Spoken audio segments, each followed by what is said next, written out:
चाणक्य कहते हैं, झूठ वही बोलता है जिसे सच का पता होता है, क्योंकि झूठ सुनाने वालों को भले हकीकत का अंदाजा ना हो, लेकिन झूठ बोलने वाला हमेशा सच जानता है।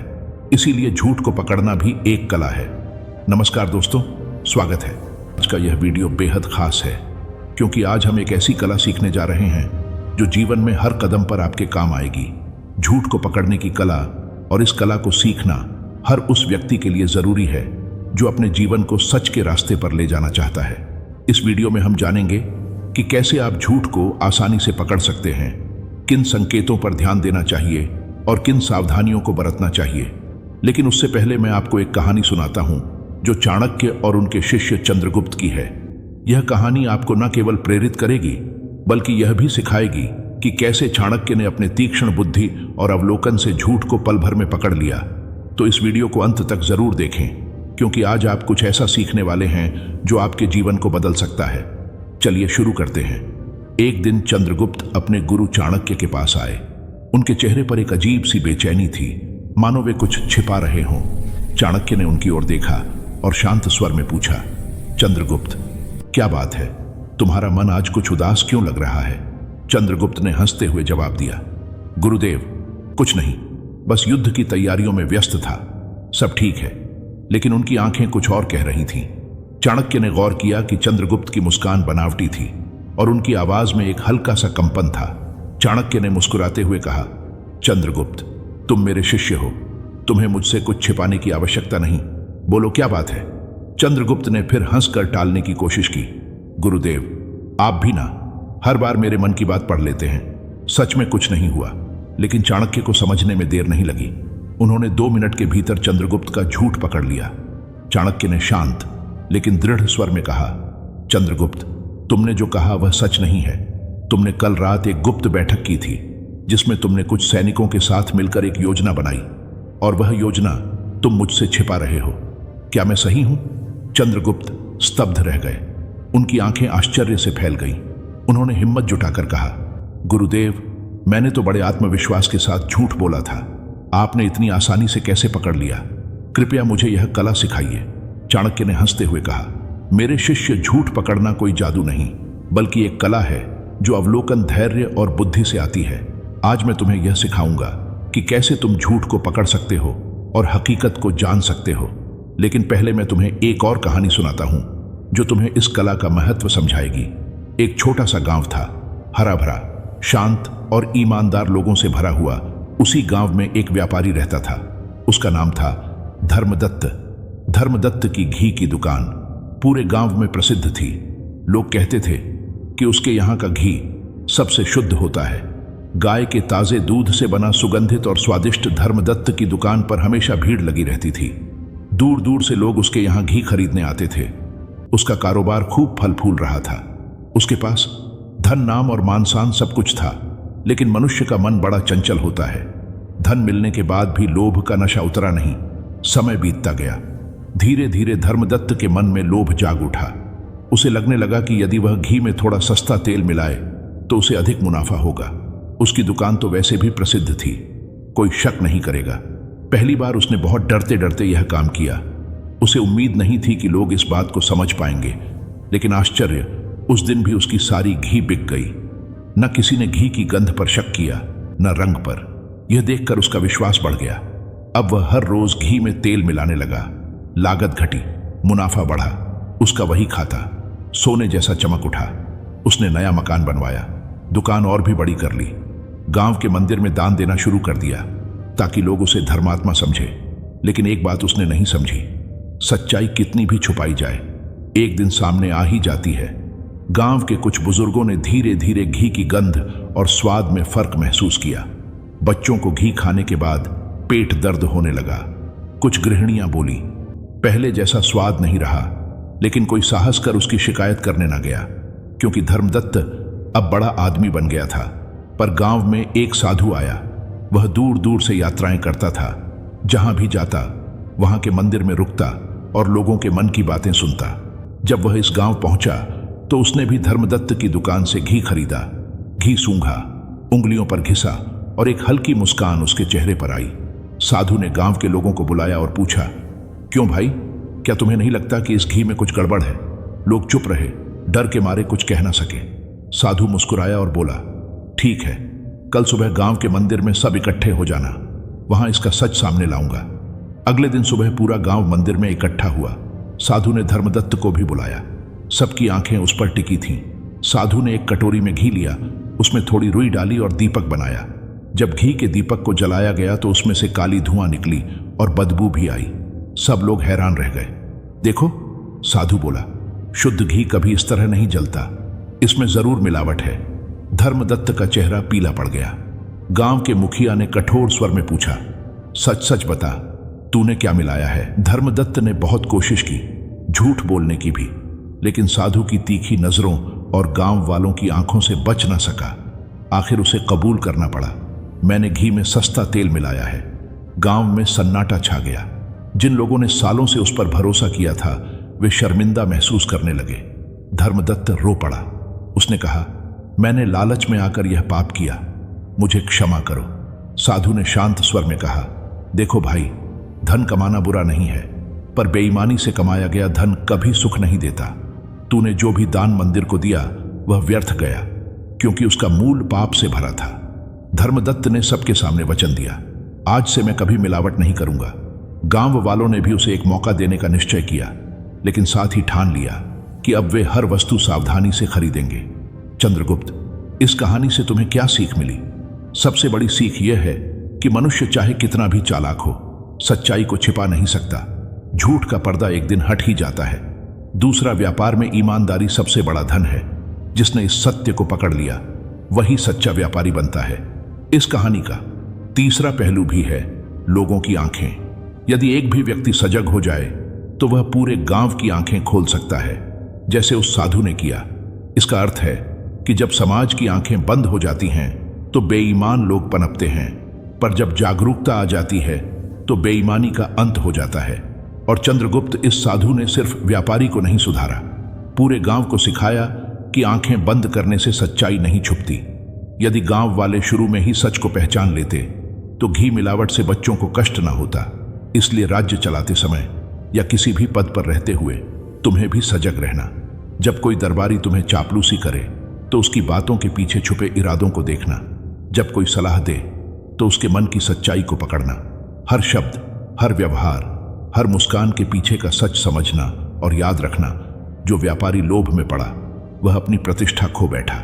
आज भी गांव वाले उसे शक की नजर से देखते हैं। मनुष्य के जीवन में एक बार भरोसा टूट जाए तो दोबारा वह पहले जैसा नहीं बनता। चंद्रगुप्त ने सिर झुकाकर कहा, आचार्य, मैं समझ गया।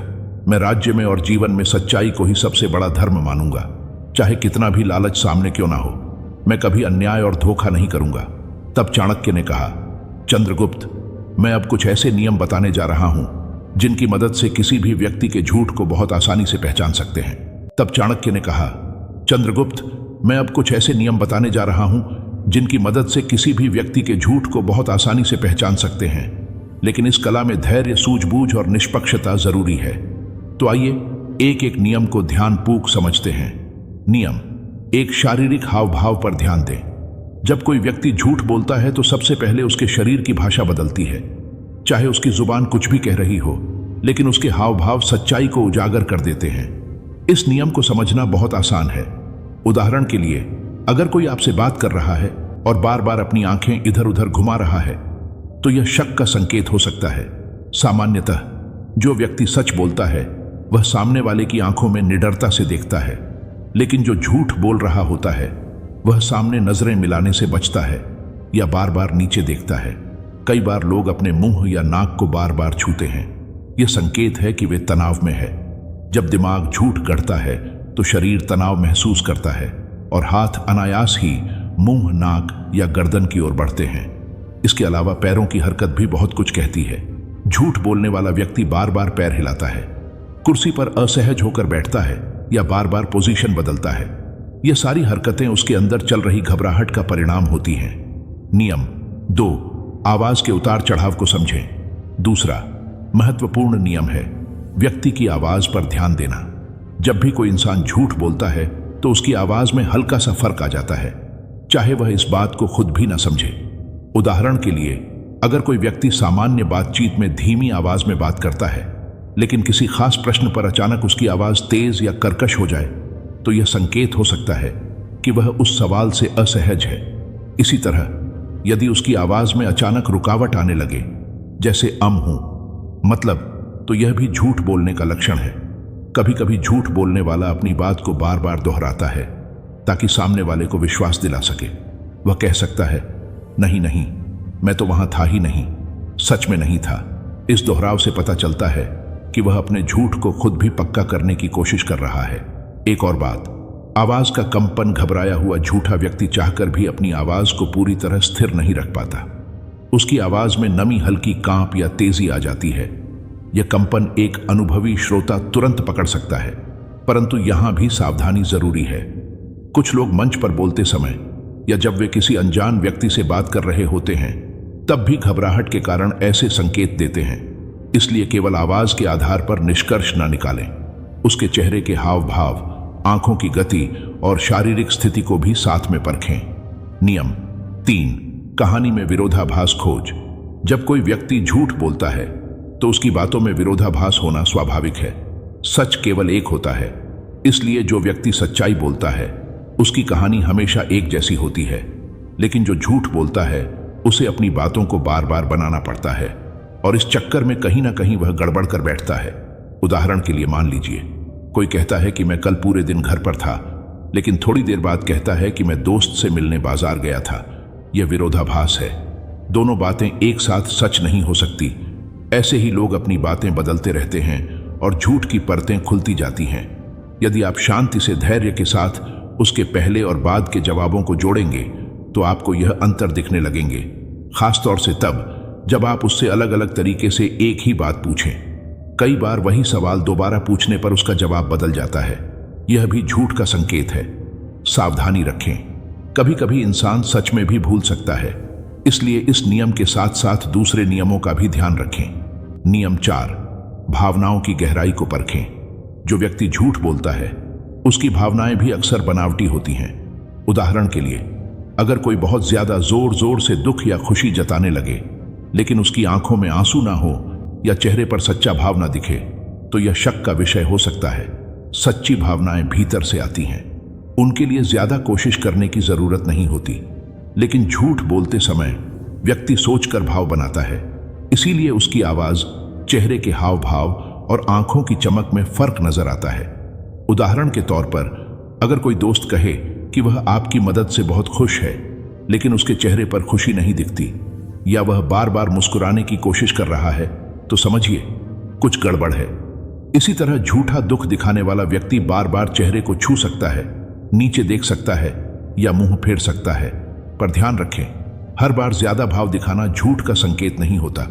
कुछ लोग स्वभाव से भी नाटकीय होते हैं, इसलिए बातों, हाव भाव, आवाज, सब कुछ मिलाकर सोएं। नियम 5, समय का दबाव बनाएं। झूठ बोलने वाला व्यक्ति अपने झूठ को तैयार करने के लिए समय चाहता है। अगर आप उस पर अचानक सवालों की बौछार कर दें या त्वरित उत्तर मांगे तो वह घबरा सकता है या रुक रुक कर जवाब देगा। मान लीजिए आप किसी से पूछते हैं, तुम कल रात कहां थे, और वह बिना तुरंत जवाब दिए सोचने लगता है या इधर उधर देखने लगता है, तो इसका मतलब है कि वह मन में जवाब गढ़ रहा है, जबकि जो सच बोलता है वह बिना रुके साफ जवाब देता है। इसलिए जब भी आपको किसी पर शक हो, अचानक सवाल करें और तुरंत जवाब मांगे। इससे झूठ बोलने वाले के मन में घबराहट बढ़ेगी और उसके चेहरे व शरीर के हाव भाव बदल जाएंगे। पर सावधानी रखें, कभी कभी इंसान सच बोलते हुए भी सोचने में समय लेता है, जैसे कि अगर सवाल पुराना हो या व्यक्ति थका हुआ हो। इसलिए केवल इस आधार पर निष्कर्ष न निकालें, बाकी नियमों को भी साथ में देखें। नियम अतिरिक्त जानकारी पर गौर करें। झूठ बोलने वाला व्यक्ति अपनी बात को विश्वास दिलाने के लिए बहुत सारी अनावश्यक जानकारी भी देता है। वह छोटी छोटी बातें बताने लगता है जो असल सवाल से जुड़ी नहीं होती। उदाहरण के लिए, अगर आप किसी से पूछें, तुम कल कहां थे, और वह बोले, मैं मार्केट गया था, वहां एक लाल गाड़ी दिखी, फिर अचानक बारिश भी आ गई, तभी मुझे दोस्त मिला, तो यह जरूरत से ज्यादा विस्तार है। सच बोलने वाला सीधा जवाब देगा, मार्केट गया था। बस यह झूठा व्यक्ति अपनी बात में इतना लच्छेदार मसाला भर देता है कि सुनने वाला उलझ जाए और असली सवाल भूल जाए। यह भी झूठ का संकेत हो सकता है। लेकिन सावधानी यहां भी जरूरी है। कुछ लोग स्वभाव से विस्तार में बात करते हैं, इसलिए इस आदत को पहले समझें। जब किसी विशेष विषय पर उसकी बात असामान्य लंबी हो जाए तब सतर्क हो जाए। नियम 7, अपनी प्रवृत्ति पर भरोसा करें। हम सबके अंदर एक स्वाभाविक अनुभूति होती है जिसे अंतर्मन या गट फीलिंग कहते हैं। जब भी कोई झूठ बोलता है तो मन के अंदर से हल्की सी आवाज आती है कि यह बात कुछ ठीक नहीं लगती। इस प्रवृत्ति को नजरअंदाज ना करें। अगर कोई आपकी आंखों में देखकर भी बोले और कहे कि मैं सच बोल रहा हूं, लेकिन आपके मन में संदेह उठे, तो इस भावना पर ध्यान दें। आपका अवचेतन मन व्यक्ति के चेहरे, हाव भाव, शब्दों और परिस्थिति से मिले सभी संकेतों को एक साथ जोड़कर यह इशारा देता है। अगर आप इन 7 नियमों को लगातार अपने जीवन में आजमाते रहेंगे तो कुछ ही समय में आप भी असली और नकली बातों में फर्क पहचानना सीख जाएंगे।